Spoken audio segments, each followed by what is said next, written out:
Welcome friends, class 9वीं के गणित के विषय में आपका स्वागत है। मैं आज कराने जा रहा हूँ अध्याय नंबर 8 चतुर्भुज। ठीक है, तो इंग्लिश में से क्वाड्रिलेटरल कहते हैं। चतुर्भुज क्या होता है कि देखो, आपने पढ़ा था कि जैसे 3 बिंदु को मिलाने से त्रिभुज बनता है। ठीक है, तो ऐसे ही अगर हमें कहीं पे 4 बिंदु दिए हों तो 4 बिंदु को जब हम आपस में मिला देते हैं तो हमें 4 भुजाएं मिलते हैं और 4 कोण मिलते हैं। 4 भुजाएं, 4 कोण और 4 बिंदु यानी 4 शीर्ष मिलते हैं। बिंदु को शीर्ष भी बोलते हैं यानी वर्टेक्स। तो 4 भुजा वाली आकृति को यानी बंद आकृति को हम चतुर्भुज बोलते हैं, यानी इंग्लिश में बोलते हैं क्वाड्रिलेटरल। तो क्वाड्रिलेटरल बोलते हैं। तो चतुर्भुज में नंबर 1 4 भुजाएं होती हैं, नंबर 2 4 कोण होते हैं और नंबर 3 4 शीर्ष होते हैं। 4 कोणों में चारों कोणों का जोड़ 360 डिग्री होता है। ठीक है, ये भी आपको ध्यान रखना है। ठीक है, तो चतुर्भुज की 4 भुजाएं हैं। मान लेते हैं कि ये लिखा है ABCD। तो 4 भुजाएं आप कैसे शो करोगे? 4 भुजाएं आप ऐसे शो करोगे AB, BC, CD, AD। 4 कोण दिखाना हो तो कैसे दिखाओगे? कोण A, कोण B, कोण C, कोण D, आप ऐसे दिखाओगे। 4 शीर्ष दिखाना हो तो हमेशा बड़े लेटर से दिखाओगे, A, B, C और D। ठीक है, हमेशा कैपिटल लेटर से भुजाएं हो, चाहे कोण हो, चाहे शीर्ष हो, सबको कैपिटल लेटर से दिखाए जाते हैं। ठीक है, इसके अलावा आमने सामने के जो ये सम्मुख शीर्ष हैं इनको मिला दोगे ऐसे, तो मिला देने पे आपको अंदर 2 लाइनें खींची जाती हैं। इन अंदर वाली 2 लाइनों को बोलते हैं विकर्ण। तो आपको विकर्ण प्राप्त हो जाते हैं, एक ये AC और एक BD। तो आपको विकर्ण मिल जाता है AC और BD। तो हम कह सकते हैं कि चतुर्भुज में जो है 2 विकर्ण खींचे जा सकते हैं। ठीक है, तो ऐसे चतुर्भुज आपको अपने जीवन में बहुत सारे देखने को मिलते हैं। जैसे आपके कक्षा का फर्श, तो आप अपने कक्षा की फर्श को देखोगे, अपने घर की फर्श को, तो ऐसे 4 दीवारों से बना होगा तो वो दिख जाएगा। आप अपने आसपास दीवार देखोगे, दीवार भी चतुर्भुज जैसा दिखता है, छत भी चतुर्भुज जैसा दिखता है, खिड़कियाँ भी आपको चतुर्भुज जैसी ही दिखती हैं। इसके अलावा आपका जो श्याम पट्ट यानी जो ब्लैक बोर्ड होता है स्कूल में, तो वो भी आपको ऐसे ही दिखता है। ऐसे ही आपका जो डस्टर होता है, अगर आप मॉनिटर हो क्लास में, तो डस्टर DUST या डस्टर, तो ये भी आपका चतुर्भुज होता है। और आपका जैसे किताब ले लो, अपनी कॉपी ले लो, मेज़ ले लो, तो ऐसे बहुत सारी चीज़ें आपको मतलब चतुर्भुज के आकार की दिखाई देती हैं। ठीक है, तो ज़्यादातर जो हमें आयत जैसे आकार की दिखाई देती हैं। तो कुल मिलाकर अब हम पढ़ेंगे चतुर्भुज के अंदर सारी चीज़ें। ठीक है, तो जो चतुर्भुज होते हैं इनके चारों कोणों का जोड़ 360 होता है, ये आपको हमेशा ध्यान रखना है। और चतुर्भुज में अगर हम केवल एक विकर्ण खींच दें तो एक विकर्ण खींचने पर वो चतुर्भुज को 2 त्रिभुजों में बांट देता है, ये भी आपको ध्यान रखना है। ठीक है, तो अगर हम प्रूफ करना चाहते हैं कि एक चतुर्भुज के चारों कोणों का जोड़ 360 होता है, तो आप पहले क्या करो कि एक चतुर्भुज बनाओ, उसको एक विकर्ण खींच लो तो 2 त्रिभुज बन गया। तो अब 2 त्रिभुज बन गया तो हमें पता है एक त्रिभुज के कोणों का जोड़ क्या होता है। एक त्रिभुज के तीनों कोणों का जोड़ 180 होता है, दूसरे का भी 180 होगा, तो 180 जोड़ दोगे तो ये आपका 360 डिग्री प्रूफ हो जाएगा। ठीक है, तो चतुर्भुज के कोणों का जोड़ 360 होता है, इसे प्रूफ करना बहुत आसान है। आप एक चतुर्भुज बनाओ, उसमें एक विकर्ण खींचो, 2 त्रिभुज बन जाएंगे। तो इनके नाम दे दो, angle 1, angle 2, angle 3, angle 4, angle 5, angle 6, और ये ABCD भी लिख दो। फिर 1 2 3 का जोड़ 180 लिख दो, फिर 4 5 6 का जोड़ 180 कर दो, फिर दोनों को जोड़ दो तो 180 यानी 360 डिग्री प्रूफ हो जाएगा। तो यानी angle A, angle B, angle C और एंगल D, तो ऐसे करने पे आपको सभी का जोड़ 360 डिग्री प्राप्त हो जाएगा। ठीक है, इसके बाद हमें पढ़ना है चतुर्भुज के प्रकार। ठीक है, तो आपके सिलेबस में कौन कौन से चतुर्भुज के प्रकार पढ़ने हैं। तो पहला आपको पढ़ना है, जैसे मान लो पहले आपको पढ़ना है आयत। ठीक है, तो हम वीडियो में अगर सारी चीज़ें लिख के बताएं तो वीडियो बहुत बड़ी हो जाती है, तो इसीलिए कोशिश करेंगे आपको जल्दी जल्दी जो चीज़ें ज्ञान की बातें हैं मतलब वो आपको मेन बातें बता दी जाए, ठीक है। तो एक होता है आपका ये आयत है ये, ठीक है। आयत में क्या बात होती है कि आमने सामने की भुजाएं बराबर होती हैं। तो मान लो ये आयत की सबसे बड़ी भुजा, ये आमने सामने की एक बड़ी भुजा होती है, बगल में छोटी होती है। तो इस बड़ी भुजा को बोलते हैं लंबाई और बगल वाली भुजा को बोलते हैं चौड़ाई।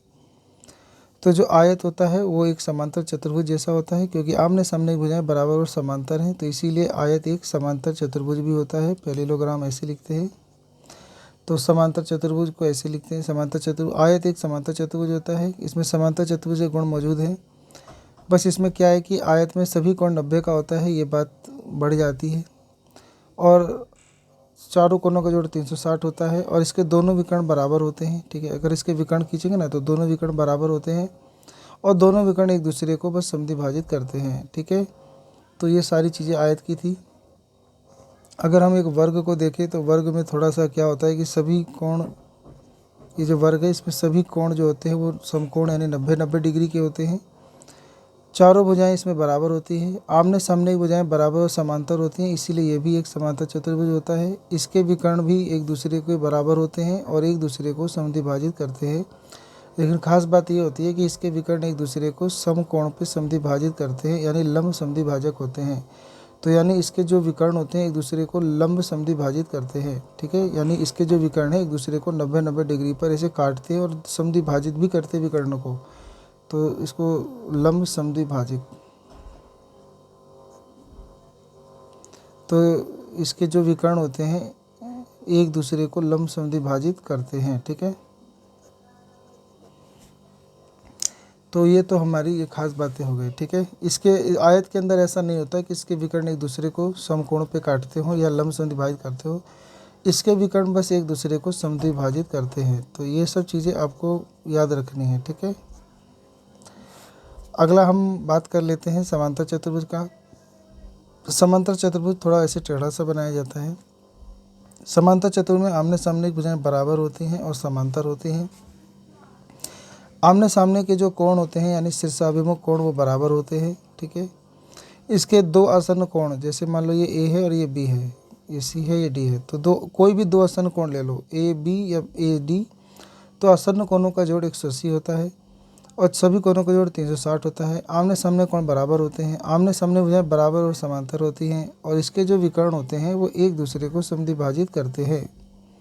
यानी इसका नाम ओ है तो ओ ए बराबर ओ सी होगा और ओ डी बराबर ओ बी होगा, ठीक है। यानी अगर ये 3 है तो ये 3 होगा, ये 2 है तो ये 2 होगा, ठीक है। तो इसके जो विकर्ण होते हैं एक दूसरे को बस समद्विभाजित करते हैं, लेकिन ये नहीं है कि लंब इसे समकोण पर समद्विभाजित करते हैं, ऐसा इसमें नहीं होता है, ठीक है।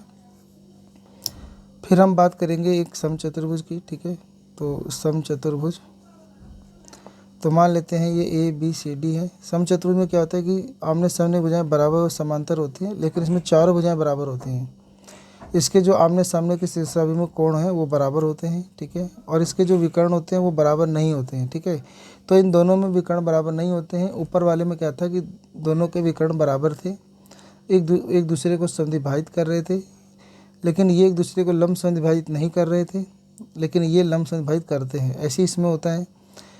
इसमें क्या होता है कि विकर्ण बराबर नहीं होते हैं, ये ध्यान रहे दोनों में। और इसके जो ये ना इसके विकर्ण एक दूसरे को समद्विभाजित तो करते हैं लेकिन लंब समद्विभाजित नहीं करते। और इसमें क्या है कि जो विकर्ण होते हैं वो एक दूसरे को समद्विभाजित भी करते हैं और लंब यानी समकोण पर भी समद्विभाजित करते हैं, लंब समद्विभाजित करते हैं। यानी इसके जो विकर्ण होते हैं वो एक दूसरे को लंब समद्विभाजित, यानी विकर्ण जो होते हैं एक दूसरे को लंब समद्विभाजित करते हैं।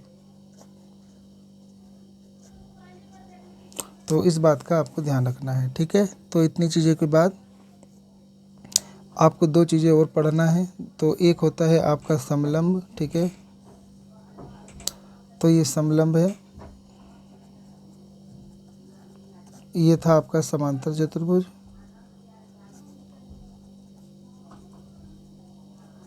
ये है आपका समचतुर्भुज। समलंब थोड़ा ऐसे दिखता है। समलंब की खास बात ये होती है कि इसके जो केवल कोई दो भुजाएं ही समांतर होंगी, एक छोटी बड़ी हो सकती हैं तो जैसे ये छोटी है, ये बड़ी है, लेकिन ये दोनों समांतर हैं और ये दोनों असमांतर है। तो यानी इसकी एक कोई भी युग्म समांतर होता है, लेकिन दूसरा आमने सामने भुजा या युग्म असमांतर होता है, यानी वो समांतर नहीं होता है। अगर हम इसको आगे बढ़ाएंगे ये जाके काट देंगे।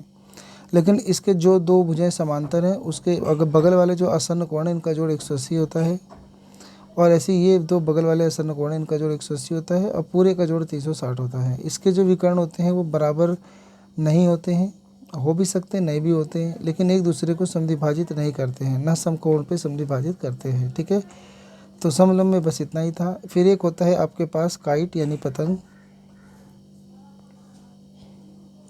काइट कुछ ऐसे दिखता है पतंग की तरह। काइट में क्या होता है, ये भुजा बराबर है और ये भुजा बराबर है। तो यानी इसके दो आसन्न भुजाएं आपस में बराबर हैं, एक छोटी है तो एक बड़ी है। इसके ये जो आसन्न कोण होते हैं आमने सामने के, मतलब ये जो सम्मुख कोण है आमने सामने के, ये दोनों बराबर होते हैं, लेकिन ये वाला और ये वाला बराबर नहीं होते हैं। ठीक है, तो ये दोनों तो बराबर होते हैं, लेकिन ये दोनों बराबर नहीं होते हैं। अगर एक चीज़ और, इसके जो विकर्ण होते हैं, इसके विकर्ण जो होते हैं इसको तो समद्विभाजित करते हैं, लेकिन इसको समद्विभाजित नहीं करते हैं, क्योंकि ये छोटा है, ये बड़ा है, लेकिन एक दूसरे को समकोण पे समद्विभाजित करते हैं। ये भी आपको ध्यान देना है। ठीक है, तो ये कहलाता है आपका काइट यानी पतंग। तो ये हमने आज पढ़ा कि ये चतुर्भुज के इतने सारे प्रकार होते हैं। ठीक है, कुछ चीज़ें और जो मैं आपको बता दूं कि जितने भी समचतुर्भुज होते हैं वो समांतर चतुर्भुज होते हैं, जितने वर्ग होते हैं वो समांतर चतुर्भुज होते हैं, और जितने आयत होते हैं वो भी समांतर चतुर्भुज होते हैं। तो यानी वर्ग, आयत और समचतुर्भुज ये तीनों समांतर चतुर्भुज होते हैं। वर्ग एक आयत होता है और वर्ग एक समचतुर्भुज भी होता है, ये याद रखना है। और एक समांतर चतुर्भुज एक समलंब होता है, ये भी याद रखना है। एक समांतर चतुर्भुज एक समलंब होता है। ठीक है, ये भी आपको याद रखना है। पतंग एक समांतर चतुर्भुज नहीं होता है, ये भी आपको याद रखना है। ठीक है, तो समलंब एक समांतर चतुर्भुज नहीं है, लेकिन समांतर चतुर्भुज एक समलंब है, ये भी आपको याद रखना है। ठीक है, एक आयत और एक समचतुर्भुज वर्ग नहीं है। आयत कभी भी वर्ग नहीं है, लेकिन वर्ग आयत हो सकता है। आयत और समचतुर्भुज ये दोनों वर्ग नहीं हो सकते, वर्ग लेकिन ये दोनों हो सकता है। ठीक है, तो ये मैंने जो 5-6 बातें बताई थी, इसको आप ध्यान से अपना नोट कर लीजिएगा। ठीक है, नहीं तो ये सब बातें आपके NCERT की बुक में पेज नंबर 165 पे आपको मिल जाएगी। आप उसको एकदम आराम से डिटेल से उसको पढ़िए। ठीक है, तो मिलते हैं अगली वीडियो में और अपना जो एक्सरसाइज है वो शुरू करते हैं। ठीक है, तो आप सबका अपना कीमती समय देने के लिए बहुत बहुत धन्यवाद।